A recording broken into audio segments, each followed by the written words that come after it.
Before I married my husband, I was involved in a month-long affair with my now father-in-law, FIL. The affair came to an end just 2 days before our wedding. Since then, I've been a faithful and devoted wife to my husband, and my love and respect for him are paramount. On the last day of our affair, both my Phil and I realized the gravity of our actions. We knelt, prayed, and sought forgiveness from the Almighty. We vowed never to engage in such behavior again and promised each other to keep this grave mistake a secret. Over the years, things seemed to have improved, and I had pushed this dark chapter of my life out of my mind as if it had never occurred. My current relationship with my FIL resembles a typical father-in-law/daughter-in-law relationship, although it might be somewhat distant. I haven't been in a private setting with him since that time, and we haven't had any private conversations. All our interactions with him have been in the presence of my husband. My in-laws live quite a distance away, about a 4.5-hour drive, so we only get to see them around 3 to 5 times a year. Now, here's the situation. During the Christmas holidays, my married adult daughter attended a gathering with her sister-in-law, Sil. Her Sil and brother-in-law, BIL, had recently taken one of those genealogy tests where you send in DNA samples to trace your ancestral roots. They shared the results with my daughter and her husband. My daughter was truly intrigued by these results and thought it would be wonderful to trace our family's origins back to the early days on the East Coast before our westward journey. She was so enthusiastic about it that my husband decided to order kits for our entire family. Our family is on the larger side, with more than 5 kids still living at home. Now, the dilemma here is that I'm not entirely sure whether my husband or my father-in-law, FIL, is the biological father of my daughter. However, there's no doubt that my husband has been a loving father to her. So, what I'm wondering is, should I wait until we receive the test results? If it turns out that my husband is the biological father, then I won't say anything. But if he isn't, should I have a difficult conversation with him and tell him the truth beforehand? It happened just 2 days ago when we had that conversation about genealogy testing, and since then I've been struggling to sleep or eat properly. All those painful memories of the affair, which I had buried deep down for over 20 years, have resurfaced to torment me. I've always had this desire to confess everything to my husband, but I knew that if I did, he would divorce me, and our marriage, even through the church, would be annulled. You see, I hadn't been completely honest with him about my past experiences. Eventually, he discovered the truth, and he found it in his heart to forgive me. However, I'm certain that he wouldn't do the same for this revelation. I understand that God expects me to be truthful, and I'm aware that by keeping this secret, I'm perpetuating an ongoing sin. But I'm torn because I don't want to shatter my husband's world and bring an end to our marriage. What do you think I should do? Sincerely, feeling desperate and full of remorse. Update. I'd like to clarify a few points based on the questions I've been receiving in your responses. I won't provide more specific details to protect my family's privacy. My husband is older than me by several years, and I married him a year after graduating from high school. I worked for my father-in-law, FIL, for a year before marrying my husband, whom I met while working at his father's company. I initially told my husband he was my first, even though he wasn't. Before him, I had been with 2 other men. He discovered the truth after we were married when one of my former boyfriends confessed to him out of guilt. I then revealed the existence of the second man. Upon learning that he wasn't my first or second, my husband contemplated divorce, but I dedicated myself to him and proved to be a worthy wife. Eventually, he decided to stay in the marriage. However, he didn't fully trust me and required me to demonstrate my dedication for 5 years before we expanded our family with more children. We went on to have multiple children over the next 11 years. I was 19 at the time of the affair, while my FIL was over 50. He was a hidden alcoholic during that period. I was with my husband, who was my fiancé at the time, before I had the affair with his father. We had been dating for 9 months. The affair began 27 days before our wedding day and concluded just 2 days prior to the wedding. During this time, I was with my Phil on 4 occasions. My estimated conception date aligns with 2 days before our wedding. On that day, I was intimate with both my Phil and my now husband. Additionally, I had been with my husband the day before and the day after. I'm uncertain which man might be the father, but lean toward believing it's my husband. My Phil and I have never discussed the affair since ending it. We both made an agreement to block it from our minds as if it had never occurred. Update. I want to express my gratitude to all of you who responded. After careful consideration, I've decided not to inform my husband about the affair and to let the genealogy testing situation unfold naturally. My daughter and husband placed the order for the tests last night, reigniting the topic of discussion. As far as I know, it will take over a month to receive the results. Therefore, I have some time to contemplate how I will handle the situation if it turns out that my husband is not our daughter's biological father. In the meantime, I'll continue caring for my children and looking after my grandchild. I also recognize the need to prioritize my well-deserved rest, as I've been sleeping very little since this ordeal began. The upcoming month will undoubtedly be challenging, but I'm determined to persevere. I plan to maintain a sense of normalcy in my life and trust in a higher power to guide the situation, as there's little I can do at this point. I'll return to provide an update once the results become available. Update. Has anyone else encountered delays in receiving genealogy test results after submitting DNA samples? We received our testing kits in early February and sent them in on February 13th, but we still haven't received the results. Given my situation, I'm anxiously awaiting the outcome, and I'm starting to worry that there might be an issue. My husband reached out to the company, and their response has been that the results and report are in progress. My daughter mentioned that her sister-in-law received their results in less than a month. In contrast, it has now been over 6 weeks for us. Is it possible that the delay is due to a lack of a genetic match between my husband and daughter? I'm feeling incredibly stressed about this situation. Update. I'm here to provide an update on the outcome of our genealogy test. The good news is that my husband is indeed the biological father of my daughter. As I mentioned in my previous update, I had been extremely anxious ever since my daughter brought up the idea of testing our family's genealogy. During this period, I had trouble sleeping and had little appetite. I decided to cope with my anxiety by taking long walks with my grandchild in the stroller, sometimes even doing this twice a day. Surprisingly, this challenging time led to a significant weight loss of 19 pounds. I've maintained my walking routine and improved eating habits since receiving the results, and I've now lost a total of 26 pounds. I'm feeling great, and my husband appreciates my new figure. I'm also back to getting restful sleep. Now, let's get back to the day we received the results. We had just finished dinner and were tidying up when my husband went into the bedroom to check the computer. He returned and informed us that the results had arrived. He planned to call my daughter to come over so we could all examine them together as a family. Upon hearing this, my heart raced so fast that I almost fainted. I had to excuse myself and went to our master bathroom, where I sat down trying to regain my composure. I was so overwhelmed that I considered calling my husband, fearing I might be having a heart attack due to difficulty in breathing. After some time in the bathroom, I lay down for about 10 minutes until I heard my daughter in the living room. I then went out to greet her and rejoin my family. Now, it was time to reveal the results. My husband instructed our children to bring kitchen chairs into our bedroom, where he planned to display the results on the wall using a projector. We've used this setup before for family movie nights, so it was a familiar scene for us. However, this time I was on the brink of collapsing due to the anxiety. The first file my husband opened was my daughter's, and it confirmed that I was her mother, and her father was indeed her biological father. In that moment, I felt like I had an out-of-body experience. It was as if I had been touched by a divine presence, and a sense of calm washed over me, while my heartbeat returned to its normal rhythm. Finally, I found peace, and I silently expressed my gratitude. After receiving this news, I had a great time reading the results and discussing our family's lineage with our children.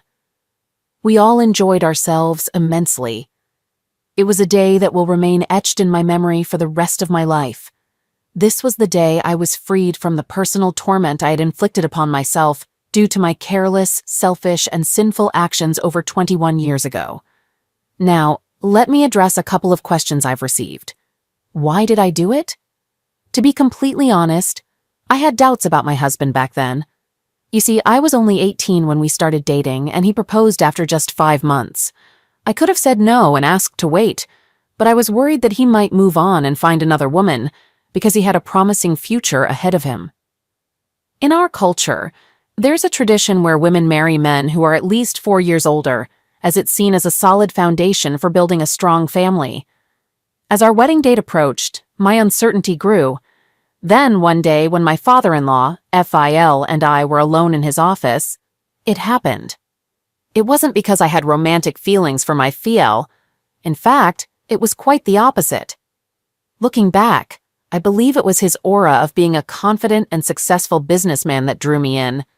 I couldn't fathom how a man like him could be interested in someone like me, a young woman with self-esteem issues and no clear future prospects. At that time, my husband wasn't established, strong, or confident. He was just a young, impulsive guy trying to find his way. Everything changed once we got married because I quickly fell deeply in love with my husband in every possible way. And that love remains unwavering to this day. I can genuinely say that I've never even entertained the thought of another man since my husband and I tied the knot and began building our family. In fact, with all the kids we have, I wouldn't even have the time for it. Not that I would want to.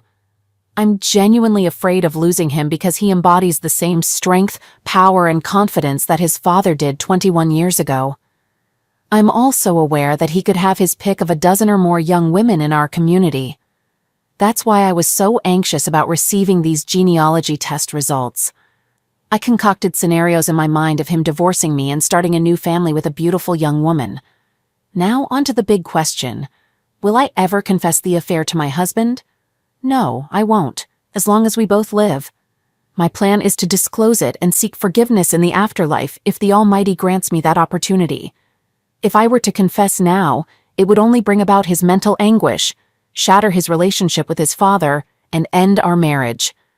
I understand that harboring such a terrible secret is difficult, and many of you may be upset with me. Nevertheless, I've found peace with this decision and pray for forgiveness multiple times a day. Thank you for accompanying me on this challenging journey. I wish all of you a blessed and happy life. All right, that was a fun story. Now let's move on to another exciting one. Stay tuned and let's dive in. Hello, everyone. I'm a 35-year-old man, and I was married to my ex-wife, Emily, who is 30 years old, for 4 years before our relationship went sour. Emily and I first crossed paths at a bar where she worked as a bartender. My friends and I were regular patrons of that bar, and from the moment I laid eyes on Emily, I was smitten.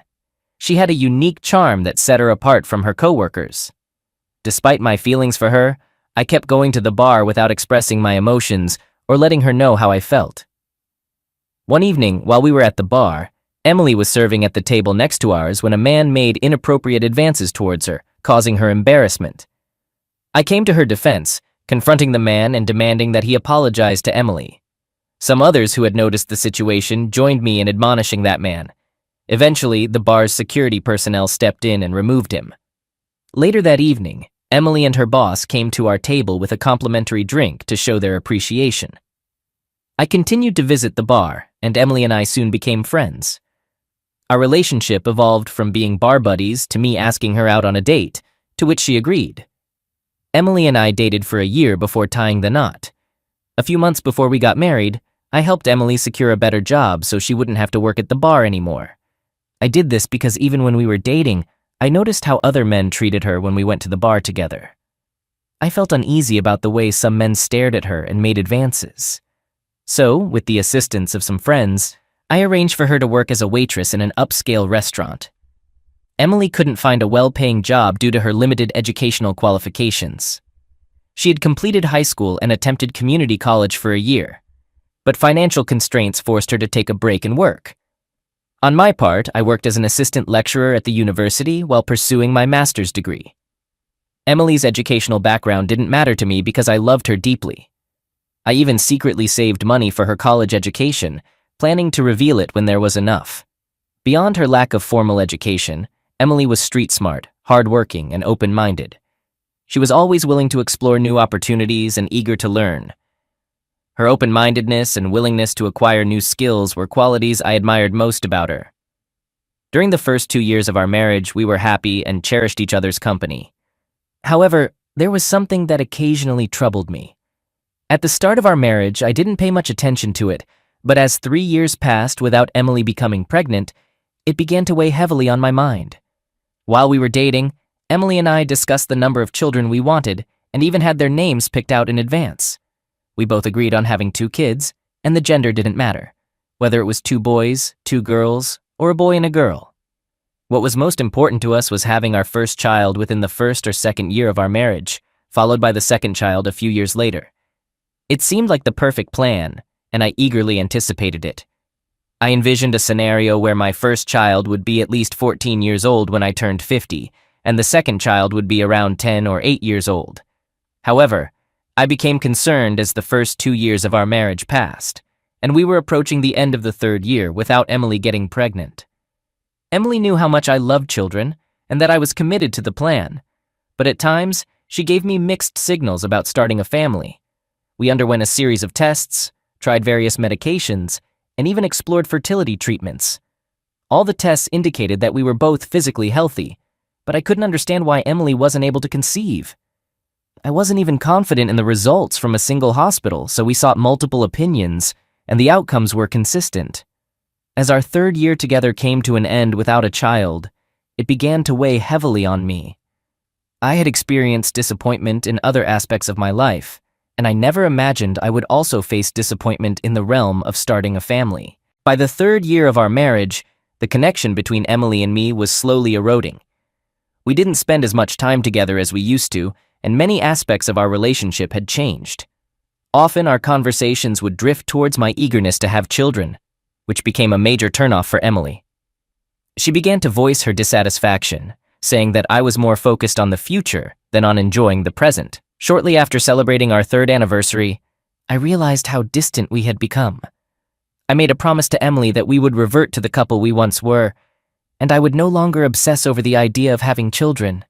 I didn't want to miss the chance to grow together with Emily. She expressed her happiness and reassured me that children were a blessing from God, and when the time was right, we would be blessed with them. I knew she was correct. As devout Christians, both of us believed that God was the giver of all good things, including children. We trusted that when the time was right, He would bless us with kids. I also kept reminding myself that our worth as a couple wasn't defined by the absence of children. With this newfound perspective and mindset, I let go of my worries about having kids. I started seeking new ways to rekindle our marriage and savor life with Emily.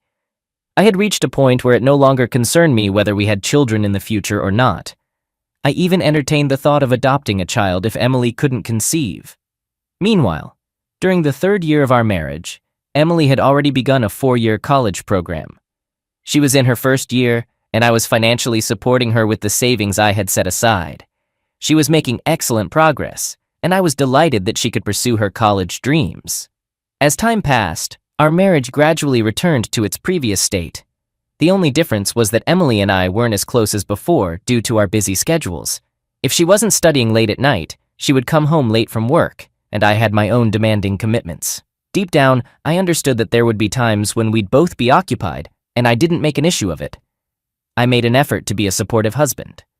When I returned home early, I would prepare dinner, handle chores like taking out the trash and cleaning the house, and do whatever I could to ease her stress.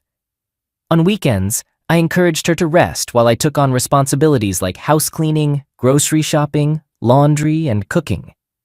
In the evenings, we'd go out for entertainment or take leisurely drives around the city. A few months after I had stopped discussing or mentioning children in our conversations, I noticed that Emily was still visiting her gynecologist regularly. She went for appointments at least once a week, which was even more frequent than before. I considered asking her about it, but I understood the reason behind her visits to the gynecologist. It would have been unwise and insensitive to inquire, so I refrained from doing so. I believed that Emily wanted to proceed at her own pace, and there was nothing wrong with her continuing these visits. I actually admired her commitment to maintaining these appointments even though we had stopped discussing children. It deepened our connection. In the early days of our marriage, our intimacy was frequent, happening 2 or 3 times a week. However, as our attempts to conceive were unsuccessful, there were weeks when we didn't engage in intimate activities. But as Emily became more focused on her gynecologist, our intimacy increased to at least once or twice a week. Most often, it coincided with the days she returned from her appointments.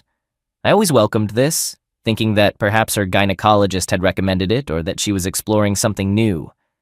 I never questioned her actions and made myself available whenever she desired it. Besides my desire for us to have children, this heightened intimacy strengthened our bond and improved our relationship. This pattern continued for months. With our increasing intimacy, my hopes of having a child grew, even though I never vocalized them to her. I secretly hoped that one day she would excitedly announce her pregnancy, but that moment never came. Looking back, I'm grateful it didn't happen. If I hadn't uncovered the truth at the right time, I might have been raising another man's child now. Throughout the months when Emily was regularly visiting her gynecologist, I had no idea that she was cheating on me with the same gynecologist I held in high regard. He was in his late 40s, and I had even contemplated visiting him to express my gratitude for his unwavering support of Emily. He had been recommended by one of her aunts who had struggled with infertility for years, but finally conceived and had a child with his assistance. However, my world came crashing down 2 weeks ago when I stumbled upon something suspicious. It was a restless evening, and I was in the bedroom, struggling to fall asleep after a long, exhausting day at work. I was too tired to prepare dinner or carry out my usual tasks, so I headed straight to our bedroom, undressed, and climbed into bed. Before Emily returned home, I had drifted off to sleep, but the sound of her car pulling into the driveway woke me up. I'm a very light sleeper, so I was fully awake, although my eyes remained closed as Emily entered the room. I suspect she thought I was asleep, so she continued talking on her phone. When she hung up, she said, "I love you. See you tomorrow after work." I lay frozen in bed, my mind racing to figure out who she was talking to. It was clear to me that it wasn't any of her siblings or parents because Emily wasn't typically expressive with her emotions. I stayed in bed while she went to prepare dinner, and approximately 35 minutes later, I emerged from the room, pretending to have just woken up. I knew Emily was intelligent, so I had to wait in the room for an extended period to ensure she wouldn't suspect that I had overheard her conversation. My plan was to wait for Emily to fall asleep, and then secretly check her phone to find out who she was talking to. Honestly, my concern wasn't whether she was talking to her best friend or another woman. I just wanted to ensure she wasn't cheating on me or keeping secrets from me. Later that night, after Emily had dozed off and started snoring, I took a look at her phone. The most recent call was to her gynecologist. I couldn't believe it at first, so I decided to dig deeper by examining her text messages and WhatsApp conversations. Emily wasn't much of a social media user. Besides LinkedIn, she was primarily focused on building her professional network. WhatsApp was the only social app she had. As I went through her WhatsApp messages, I noticed that she exchanged more messages with her gynecologist than she did with me. In fact, our chats were minimal, mostly filled with lists of groceries we needed at home. We used it to keep track of what items to buy on our way back home. To understand the timeline of their relationship, I scrolled back to the beginning of their chat. I was so shaken by what I found that I even went to the living room to reread their messages. It was difficult to accept that Emily had been cheating on me for nearly 7 months. I felt lost and didn't know how to react. I was furious with Emily for jeopardizing everything we had built together. She didn't seem to fear that I might end her college sponsorship due to her infidelity. After I had shed some tears and soothed my swollen red eyes, I took screenshots of their entire conversation, starting from when they began dating, and sent them to my own phone. Then I erased any trace of me having accessed her phone. The rest of the night was spent reading numerous stories from the Reddit community about people who had faced similar situations. The next morning, when she woke up, Emily noticed that my eyes were swollen and asked about it. I quickly made up an excuse, saying that I had been watching a very emotional movie all night and ended up crying. She laughed it off and didn't press the matter further. She had no idea that I knew about her affair, and I decided not to act suspicious. Despite what I had discovered on her phone, I still wanted concrete proof that Emily was cheating on me with her gynecologist. So, that evening, I left work early, drove to the fancy restaurant where she worked, and parked my car a couple of houses away from the restaurant. I knew she didn't have any classes that day, as she had mentioned before leaving in the morning. Around 7 p.m., Emily finished her shift, and I watched as she left the restaurant and drove away. I followed her to the hospital, where I saw her park in the hospital's parking lot and enter the building. I waited for a few minutes before following her inside. It turned out that she had an appointment scheduled with her gynecologist. I had to tell the receptionist that I was Emily's husband and that she had left her phone in the car, and I wanted to give it to her before she left. It was the only plausible and believable excuse I could think of.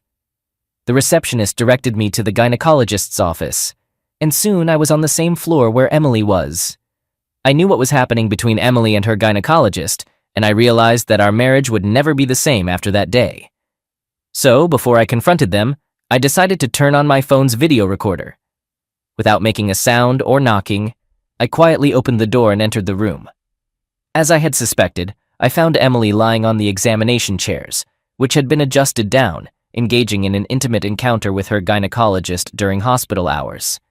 I made sure to record it as evidence to ensure that neither she nor the judge could dismiss it as a routine examination, given the nature of the gynecologist's profession. The moment I entered the room, Emily saw me, and her face turned pale. She quickly pushed the gynecologist away, who appeared both scared and confused when Emily informed him that I was her husband. I didn't create a scene or raise my voice. Instead, I stood quietly by the office entrance, recording the video, and then calmly walked out. Their reactions confirmed that it was not a legitimate medical examination, but something inappropriate. Emily chased after me, partially unclothed. When I reached the elevator to descend to the ground floor, she begged me loudly to listen to her. Her pleas attracted the attention of people in the vicinity who came out of their rooms and offices to see what was happening. I had to pretend to be composed when interacting with the secretary on my way out, and I drove back home. Once I arrived, I sent Emily a text message informing her not to bother returning home. I subsequently changed the locks to my house.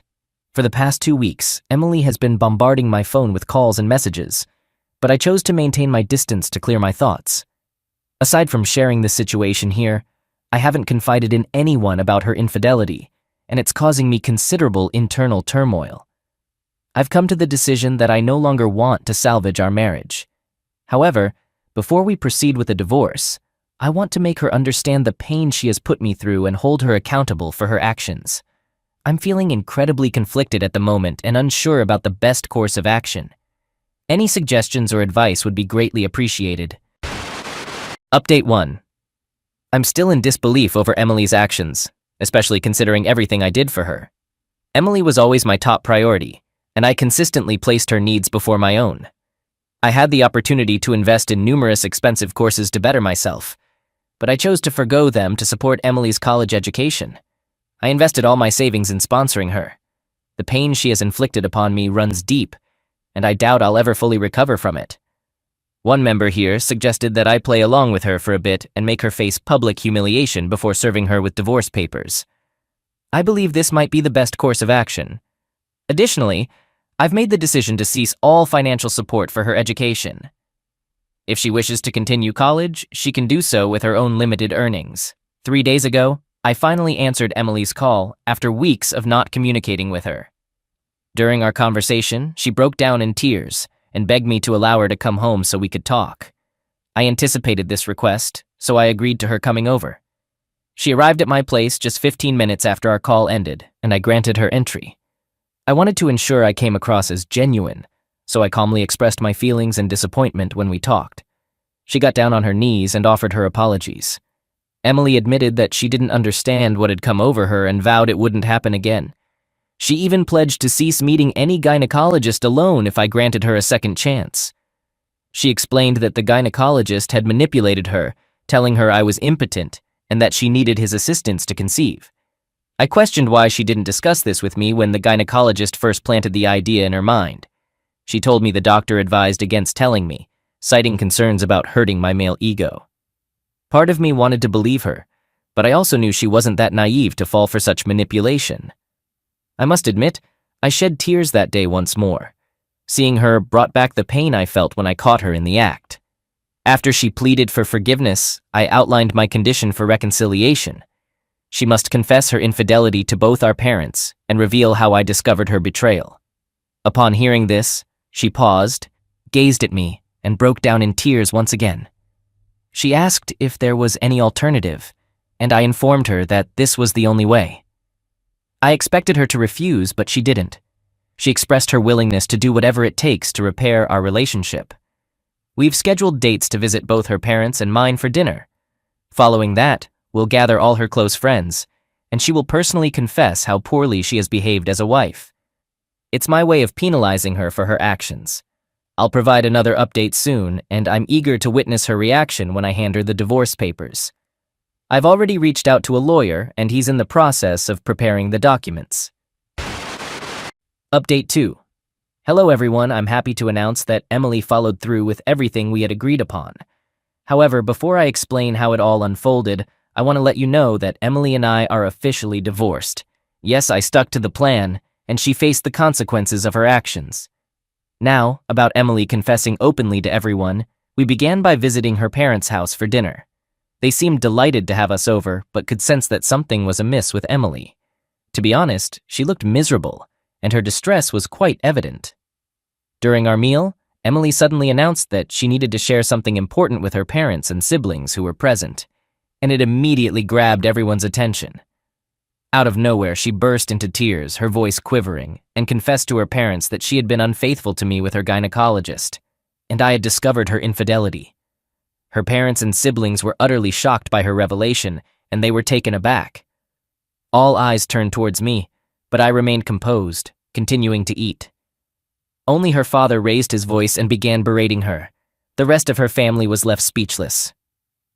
The more her father yelled, the harder Emily cried. Once I finished my meal, we left together, and an uncomfortable silence filled the room. Nobody said a word, and it was an incredibly awkward situation. I'm certain her parents were bewildered to see both of us arrive and depart together. The following day, we visited my parents' house, and Emily shared the same confession with them. My parents found it hard to believe. They had always known Emily as a composed and reserved person, and her actions seemed out of character, which we found somewhat amusing. Their disappointment was evident, but they left the final decision to me. After we had met both sets of parents, I felt content with the outcomes. It was clear that her parents were deeply disappointed in her. Their expressions spoke volumes. As we headed back from my parents' house, I dropped her off at the motel where she had been staying since I discovered her infidelity. She expected me to take her back home, thinking we could restart our life together. Instead, I asked her to return to the house the next morning. When she arrived, she found her belongings neatly packed on the front porch. It was a shock to her, as she had anticipated a reconciliation. Upon entering the house, I handed her the divorce papers, which brought her to tears. I informed her that our relationship was over, and my intention was solely to impart a lesson. In that moment, she became agitated and started shouting at me for ruining her life. She even claimed she had slept with her gynecologist as a favor to me, asserting that she believed I was impotent and incapable of fathering children. It was ironic, as I wasn't impotent at all. To taunt her, I questioned why she hadn't conceived yet, given her apparent fertility, and this visibly angered her. She lashed out, hurling objects at me.